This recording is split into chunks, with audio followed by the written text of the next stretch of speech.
Hi guys, Mahesh friends. దేశవ్యాప్తంగా ఉన్న పలు ప్రాంతాల్లో వివిధ అప్రెంటిస్ పోస్టుల భర్తీకి సంబంధించి ఓఎన్జీసీ వారు ఎస్టర్డే మనకు ఒక నోటిఫికేషన్ అయితే రిలీజ్ చేయడం జరిగింది. ఖాళీలు అనేవి మనకు మన యొక్క తెలుగు ప్రాంతాల్లో కూడా ఉన్నాయి.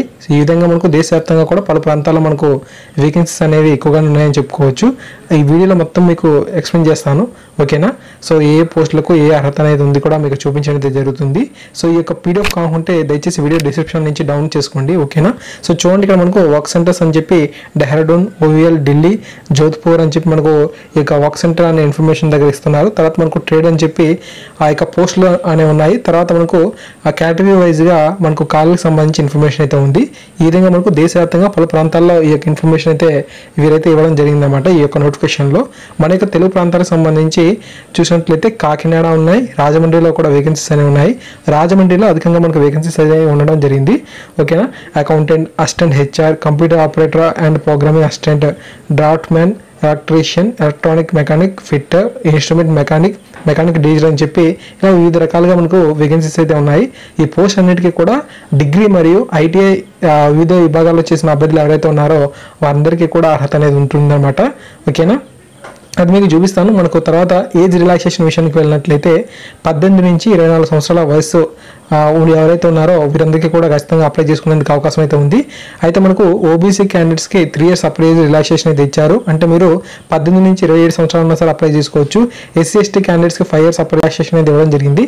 అంటే మీరు 29 years ఉన్నా సరే ఖచ్చితంగా ఈ పోస్టులకు అప్లై చేసుకునేందుకు అర్హత అనేది ఉంది అని చెప్పి వీరైతే మెన్షన్ చేయడం జరిగింది, ఓకే? సో మొత్తంగా చూసినట్లయితే 12 నెలల పాటుగా ఈ యొక్క ట్రైనింగ్ పీరియడ్ అయితే ఉంటుంది. ఈ యొక్క ట్రైనింగ్ పీరియడ్ అవుతున్నప్పుడే మీకు స్టైఫండ్ కూడా ఇవ్వడం జరుగుతుంది. సో మాక్సిమం మనకు ఎక్కువగానే ఉంటుంది. ఫ్రెండ్స్, ఇక మీరు పరిశీలన చేయవచ్చు వివిధ పోస్టులకు ఏ క్వాలిఫికేషన్ అనేది ఉండాలి అని చెప్పి వాళ్ళు చాలా క్లియర్గా మెన్షన్ చేశారు. అకౌంటెంట్, అసిస్టెంట్ హ్యూమన్ రిసోర్స్ అనే పోస్టులకు డిగ్రీ అనేది అర్హత అనేది మనకు వీరే చెప్పడం జరుగుతుంది. మిగిలిన డ్రాఫ్ట్మెన్ కానీ, ఎలక్ట్రీషియన్, ఎలక్ట్రానిక్ మెకానిక్, ఫిట్టర్ ఇటువంటి పోస్ట్ అన్నిటికీ కూడా మనకు ఐటీఐ అనేది ఖచ్చితంగా ఉండాలి. సో ఐటీఐలో ఏ విభాగం వారికి సంబంధించి ఏ పోస్ట్కి ఉందని కూడా మీరు జాగ్రత్తగా పరిశీలన చేయండి. ఈ విధంగా మనకు ఈ పోస్టులకు అప్లై అనేది చేసుకోవాలి, ఓకే? సో మాక్సిమం ఐటీఐ చేసిన వాళ్ళు చాలా మంది అభ్యర్థులు అయితే ఉంటారు, డిగ్రీకి చదివిన వాళ్ళు కూడా ఉంటారు. కాబట్టి మీరు ఈ యొక్క పోస్ట్కి అప్లై చేసుకుంటే చాలా మంచిది అనమాట, ఓకేనా? మొత్తంగా మనకు 12 నెలల పాటుగా మనకు ఈ యొక్క ట్రైనింగ్ పీరియడ్ అయితే ఉంటుంది. ఆ యొక్క ట్రైనింగ్ పీరియడ్లోనే మనకు స్టైఫండ్ కూడా ఇస్తారు. సో మనకి అమౌంట్ అనేది కొంచెం ఎక్కువగానే వస్తుంది, ఓకేనా? అండ్ తర్వాత ఏంటంటే మనకు ఈ యొక్క సెలక్షన్ అనేది ఏ విధంగా ఉంటుందంటే మన యొక్క ఎడ్యుకేషన్ ఏదైతే ఉందో అందులో వచ్చిన మార్కులు ఉంటాయి కదా, మన యొక్క మెరిట్ ప్రకారంగానే ఈ యొక్క లిస్ట్ అనేది సెలక్షన్ అనేది తీస్తారన్నమాట. ఖచ్చితంగా మీకు మంచి స్కోర్ కనుక డిగ్రీలో కానీ లేదంటే ఐటీఐలో కానీ ఉన్నట్లయితే ఖచ్చితంగా వీటికి అప్లై అనేది చేయండి, ఓకే? సో అప్పుడు మనకి ఏంటంటే వీటికి సంబంధించి సెలక్షన్ అనేది రావడం జరుగుతుంది. అవి డేట్స్ కనుక మనం పరిశీలన చేసినట్లయితే నోటిఫికేషన్ అనేది మనకు 14/3/2019 వచ్చింది.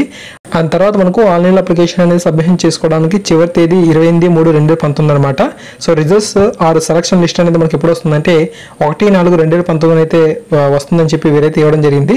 అలా సెలక్షన్ లిస్ట్లో ఉన్న అభ్యర్థులకి వెరిఫికేషన్ అనేది ఎప్పుడు ఉంటుందంటే 8/4/2019 నుంచి 12/4/2019 ఈ సమయంలో మనకు సర్టిఫికేట్ వెరిఫికేషన్ అయితే మనకు ఉంటుందంట.